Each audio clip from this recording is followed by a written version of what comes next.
Para sorpresa de muchos, ponemos en pausa el arco de África, aunque bueno, ya lo habíamos hecho desde el video anterior. El punto es que hoy volvemos a nuestra querida Latinoamérica, la región más surrealista del mundo. Precisamente en esta ocasión les voy a hablar de un país que sufre en silencio. Bajo una fachada de pueblo mágico y un paraíso de izquierda, se esconde una de las dictaduras más largas de la actualidad y la que podría ser la peor de todas. Hoy junto conmigo descubrirán por qué Nicaragua está de la verga. ¡Cállese, carajo!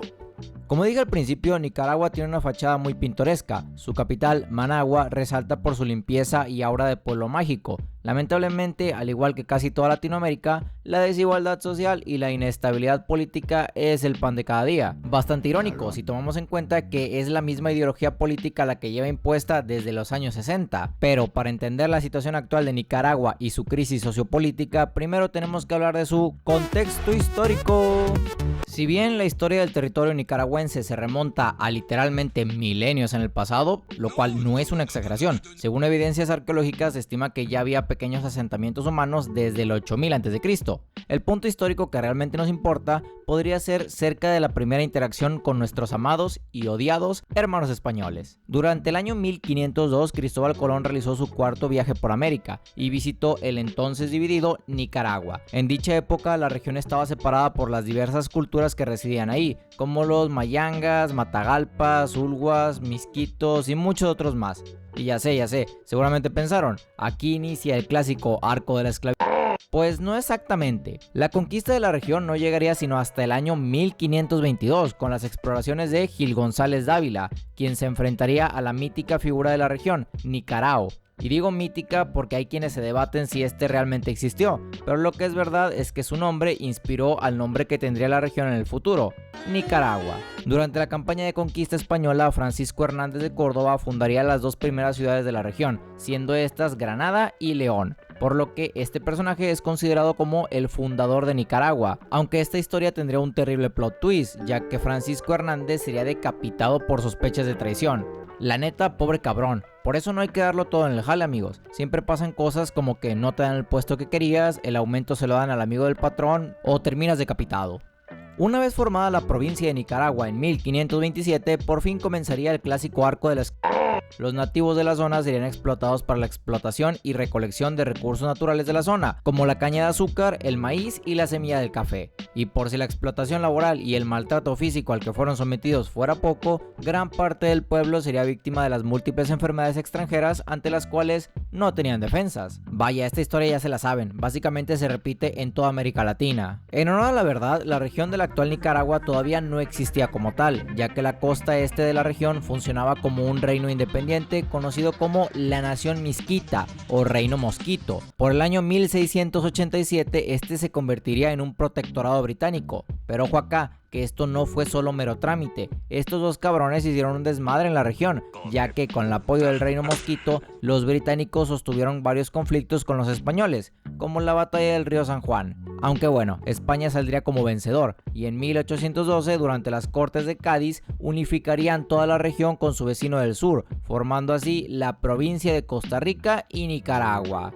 Sí, en algún punto histórico, estos dos países formaron una sola entidad. Pues bueno, como bien les he enseñado en todos mis videos, el gusto no les duró demasiado, ya que durante esta época España se encontraba en guerra contra Francia, lo cual le dificultó el mantener a sus colonias controladas. Y como bien dicen por ahí, mientras el gato no está, los ratones hacen fiesta. Y en vista de que Estados Unidos y México se ven independizado, el resto de Centroamérica seguiría su ejemplo. Y gracias a las juntas independentistas lideradas por el nicaragüense Miguel Larrainaga, Guatemala, El Salvador, Honduras, Nicaragua y Costa Rica pasarían a formar parte del territorio mexicano, y bajo el mandato de Agustín de Iturbide formarían el Gran Imperio Mexicano. A día de hoy muchos se lamentan por la pérdida de Nuevo México y Texas, pero yo exijo que nos devuelvan Centroamérica. Con el derrocamiento de Iturbide en 1823 caería el Imperio Mexicano y las provincias de Centroamérica pasarían a formar una república federal. Pero si piensan que a nivel político las cosas por fin estaban en paz, están muy equivocados, ya que la región estaría dividida por dos bandos. los conservadores, siendo estos representados por la iglesia y las oligarquías, y el bando liberal, liderado por Francisco Morazán. Los conflictos generados por estos dos bandos llevarían a la Federación de Centroamérica a dividirse, y cada estado buscó su independencia, siendo Nicaragua el primero en hacerlo en el año 1838.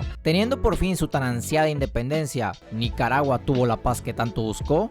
Ni de pedo, porque la joven nación de Nicaragua heredó los conflictos entre los bandos conservadores y liberales. La situación estuvo tan seria que, frente a los conflictos de las capitales de ambos bandos, León y Granada, mejor se decidió que la capital definitiva sería Managua. Pero los problemas no solo fueron decidir dónde estaría la capital, sino que, aprovechándose de la inestabilidad política y una posible guerra civil entre el bando conservador y liberal, el triple maldito tremendo HDP, que seguramente olía a ovo, William Walker, tomaría el poder en Nicaragua. Este carnal fue un mercenario estadounidense quien, tras su fracasada campaña para conquistar a Sonora y Baja California en México, se dirigió a romper los huevos a Nicaragua. Lamentablemente para nuestros hermanos nicos, este carnal apoyó al bando democrático, el cual buscaba derrocar al entonces presidente, Fruto Chamorro, y mediante tácticas sucias, este amañó las elecciones para convertirse en el nuevo presidente de la nación. Pero, como si estuviéramos hablando de una película de Marvel, el resto de países de Centroamérica se uniría para liberar la llamada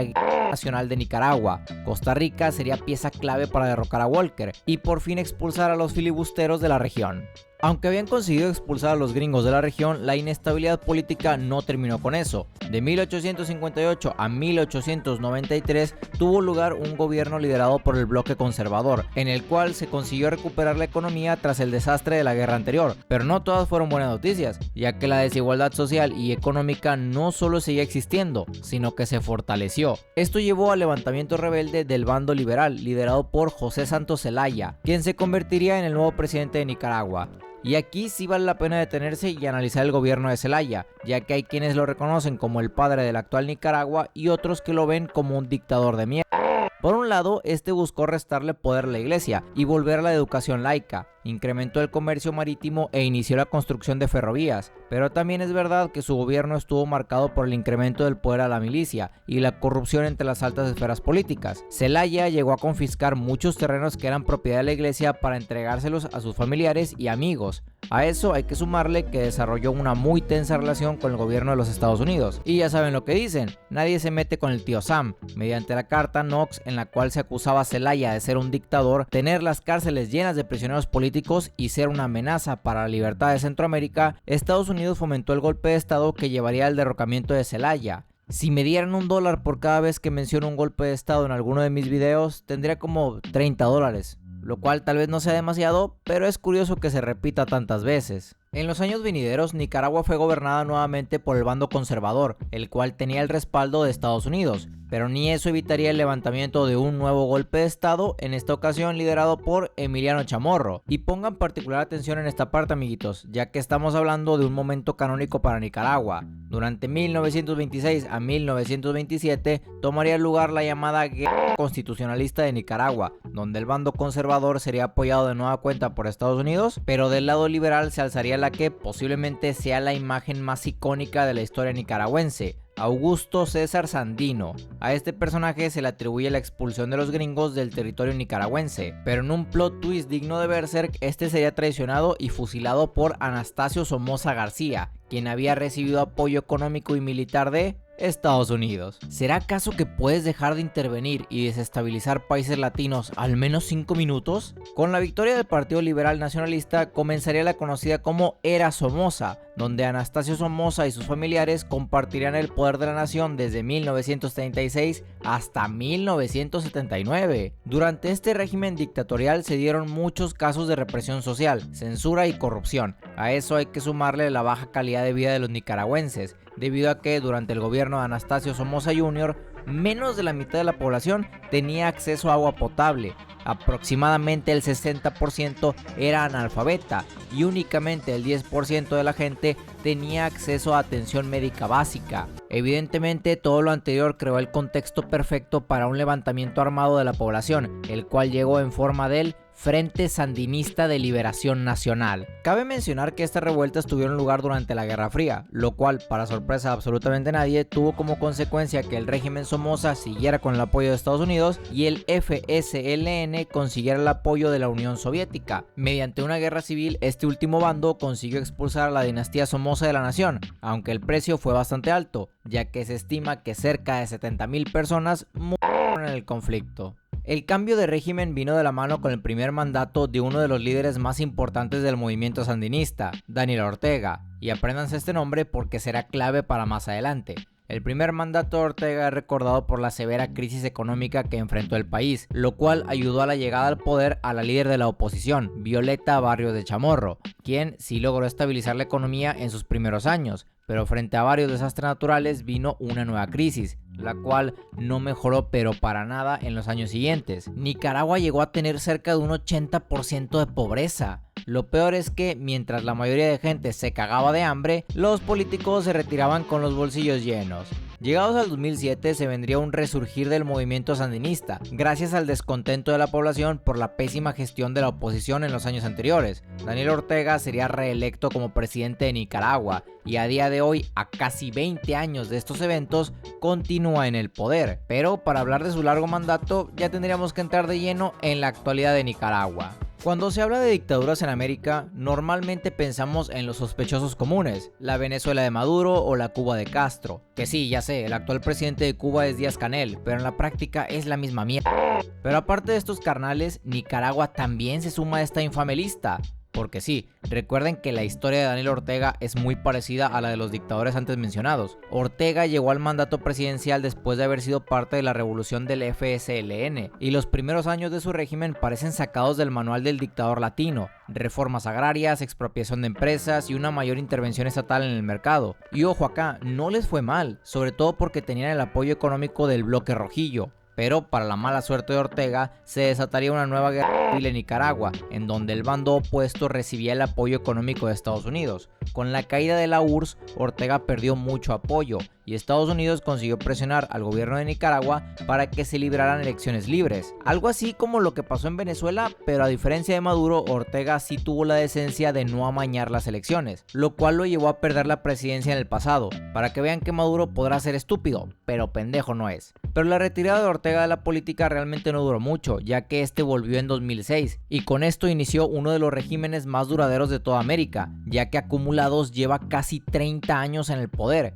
Y evidentemente este no ha estado exento de escándalos y acusaciones muy graves. Su hijastra, Zoila América Narváez, lo acusó de abusos y violación cuando ella apenas tenía 9 años, y su madre, quien sigue siendo esposa de Ortega a día de hoy, Rosario Murillo, fue cómplice del delito. Puta madre, ¿en serio ser un dictador de izquierda tiene que ir de la mano con ser amante del CP? Tal vez ustedes se pregunten, ¿pero qué pasó con la denuncia? Pues esta realmente no llegó a nada, ya que con el apoyo de Rosario Murillo se desacreditó la palabra de Narváez. Pero no solo eso, sino que Ortega tiene todo el apoyo de la Iglesia Cristiana de Nicaragua, quienes le ayudaron a hacerse tremendo lavado de imagen. Lamentablemente, Latinoamérica sigue sufriendo la intervención de la Iglesia en la política, no de forma directa, ya que en la teoría existe la división de poderes entre la Iglesia y política, pero bien sabemos que los líderes del gobierno usan a la Iglesia como tapadera. No solo pasa en Nicaragua, República Dominicana es de las regiones donde el pueblo es más devoto, y como mencioné antes, esto sirve como herramienta para que los políticos se salgan con la suya después de cometer crímenes, por más atroces que estos sean. Es como, o sea, sí, hija, pero ¿ya vieron que dono a la iglesia? Y me como la hostia, soy muy buena persona, ¿verdad? Con lo anterior podrían pensar, bueno, tal vez el presidente de Nicaragua sea un cepecero de mierda, capaz de abusar de su hijastra, pero por lo menos es un buen líder. ¿Y cómo les explico? ¿Se acuerdan cuando les comenté que el régimen de los Salazar era una monarquía disfrazada de democracia? Pues en Nicaragua realmente es más de lo mismo. Ortega no solo metió como vicepresidenta a su esposa, sino que metió a casi toda su familia en altos puestos en la política. Está su hija Camila Ortega Murillo como coordinadora de la Comisión Nacional de Economía Creativa de Nicaragua, su hijo Daniel Edmundo Ortega como coordinador de medios del Consejo de Comunicación y Ciudadanía, Camilo Daniel Ortega Herrero como director de informática en el Registro Central de la Propiedad, y así cada uno de sus hijos tiene un puesto en la política. Y ojo, este pendejo tuvo 8 hijos, sin mencionar que también metió a sus hermanos, primos y sobrinos. Vaya, que como dije antes, Nicaragua básicamente es gobernada por el clan Ortega, quienes fungen más como una monarquía que como miembros de un partido democrático. Y por si se lo preguntan, Nicaragua tuvo 17 puntos en el índice de percepción de corrupción del 2023, lo que lo convierte en el segundo país más corrupto de toda América, solo delante de Venezuela. Y a nivel internacional, la cosa no está mejor. Tiene el puesto 175 de 180 países registrados. En síntesis, Nicaragua está podrida en corrupción.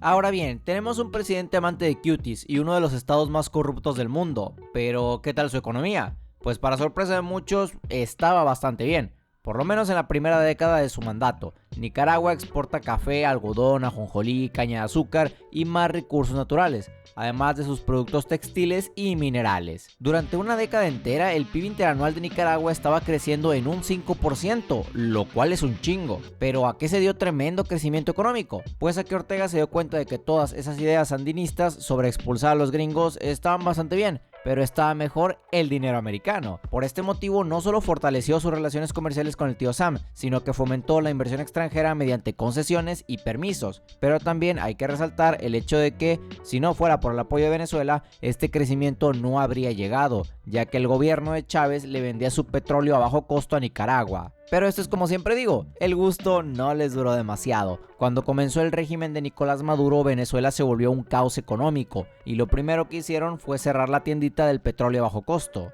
Evidentemente esto fue una catástrofe para la economía nicaragüense y no ayudó pero para nada que el gobierno de Daniel Ortega impusiera de una forma bastante ilegítima, diría yo, un incremento a los impuestos de los contribuyentes. Para empezar, vino un incremento al 7% sobre el impuesto para los laburantes afiliados al Seguro Social. Acto seguido impuso un impuesto a las pensiones de los jubilados y además una disminución a las pensiones futuras. Mamita, por menos que eso estaba ardiendo París el año pasado. Todo lo anterior ocasionó la conocida como crisis política del 2018, ya que la población respondió con múltiples protestas y manifestaciones contra el régimen de Ortega. ¿Y cuál fue la respuesta de este último? Pues si ya han visto varios de mis videos, sabrán la respuesta. Daniel Ortega ordenó la represión con lujo de violencia contra los manifestantes. Y ojo, no me refiero solo a que les lanzaron chorros de agua a presión o gas lacrimógeno. Elementos de seguridad de Nicaragua literalmente abrieron fuego contra los civiles, lo que llevó al deceso de 300 personas. Además, las detenciones forzadas han sido el pan de cada día desde aquel evento, ya que el régimen de Ortega se ha encargado de encerrar a los disidentes políticos en cárceles que harían parecer a las de Bukele como un maldito palacio. Por si lo anterior fuera poco, Dani Ortega perdió todo gramo de vergüenza, y si antes quedaban dudas sobre si se volvería el nuevo gran dictador de Latinoamérica, este se consolidó como uno al encerrar a los representantes políticos de otros partidos. ¿Le suena un poquito familiar? Pues sí, Nicolás Maduro le copió las estrategias dictatoriales a Ortega.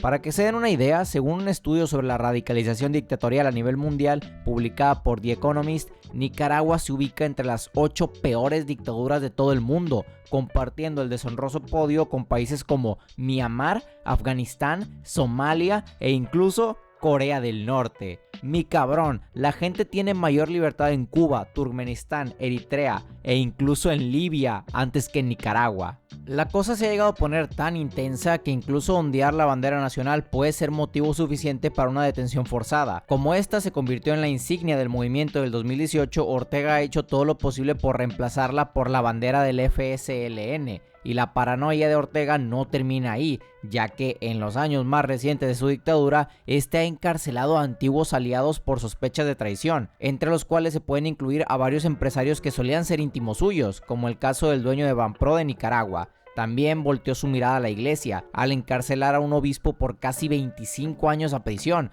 quien a duras penas pudo escapar del país por la presión del Vaticano. Es más, el propio Papa Francisco lo llamó un dictador desquiciado. Eso tuvo que doler.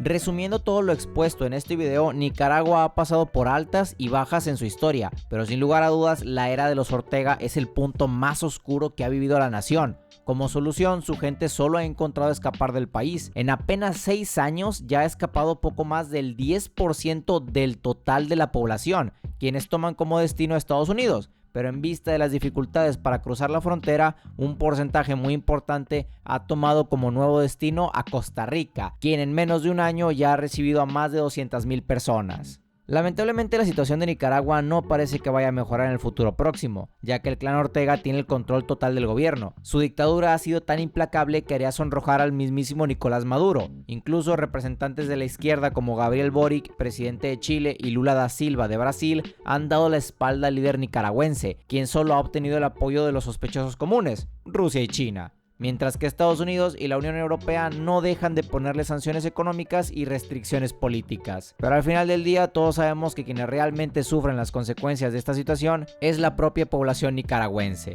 Por mi parte, esto ha sido todo y yo me despido. Pero no sin antes preguntarles, ¿de qué nos quejaremos la próxima?